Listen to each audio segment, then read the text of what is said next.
MnDOT and the cities of New Hope and Plymouth want drivers to know what to expect as construction begins on a major intersection. Construction on Highway 169 and County Road 9 begins on Monday. Rusty Ray has the story. Right on cue, as the weather is supposed to warm up, MnDOT will begin construction here at the intersection of Highway 169 and Rockford Road. That means people who live out here and businesses will have to adjust.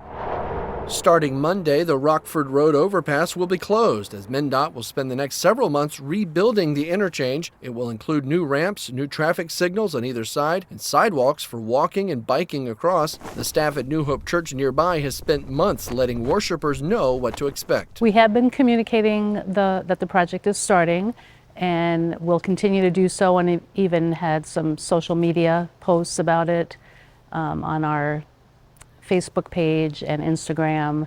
We'll also give some suggestions for detours for our people as well. As part of the project, MnDOT will shut down Highway 169 between 394 and 694 next weekend, the night of April 14th through the morning of the 17th. We're not planning on altering any programs, just knowing that it might take people a little longer to find us, but we'll adjust accordingly. Workers at other businesses say their customers know ways around in the surrounding neighborhoods. They say the hassle of having to make an extra trip here or there is worth the improvements. From where I sit, I have a view of the intersection and often see people walking along the sides there and riding bikes, and it makes us quite nervous. As part of the project, intersections on either side of the interchange will also shut down, but not both sides at the same time. Construction should wrap up later this fall.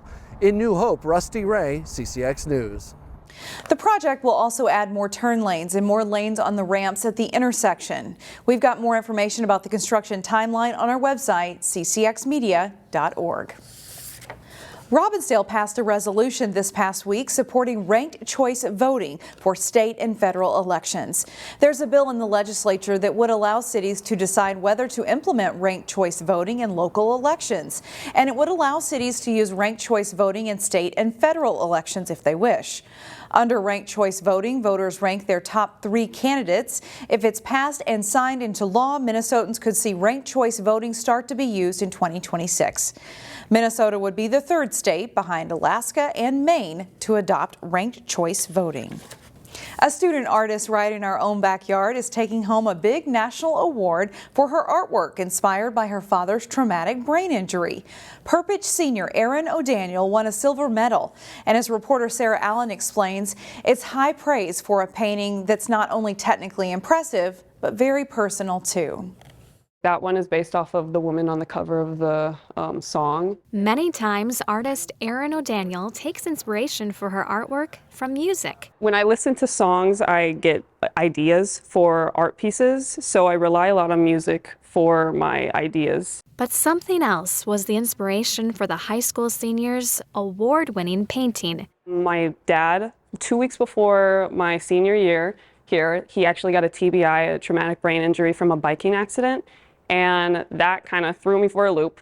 So I had to start my senior year with, my dad in the hospital in a coma. Aaron's dad was on a breathing tube and spent 3 months in intensive care. His brain had to heal, so everything shut down immediately. Aaron used art to help her through this hard time, channeling her emotions into her digital painting called Holding On. I wanted to represent me and my mother's relationship at the time, which was us holding on to each other for comfort. Aaron's visual arts instructor, Catherine D'Elia, says the piece conveys a strong message through the placement of the figures, and the high quality of the work is in line with Aaron's other pieces. She has a lot going on interiorly, and then she'll just deliver this work that you maybe didn't expect, or that is super thought out and very successful, and you're just oh dang, every time she turned in a sketchbook, it was just knocking my socks off. Aaron's dad's recovery is going well. He's doing fantastic. He's started music therapy. He is continuing his guitar and doing piano through that, so yeah, he's doing way better. And there's another happy ending to the personal story of her painting.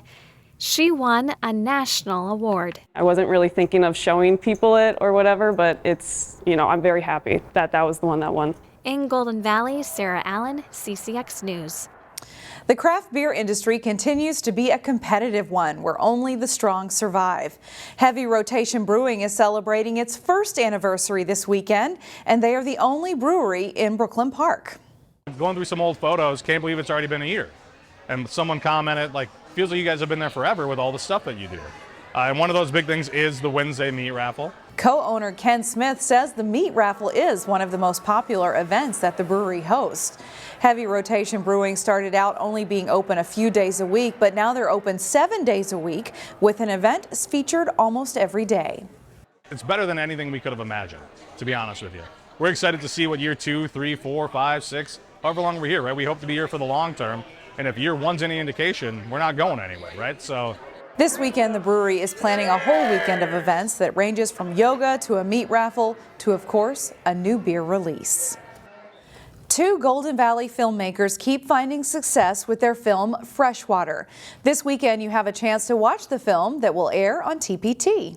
We were driving home, we saw these surfers in Lake Superior, and we thought, that's really cool. We need to tell that story. We were like sun up to sundown, and they're just hitting waves all day long. It was crazy. We interviewed Lynn Melling and Ian Planchon about their film last fall, and it's continued to garner attention. The film is about Lake Superior, and it features surfers and scientists who study the warming of the lake. It airs on Sunday and next week on Twin Cities Public Television.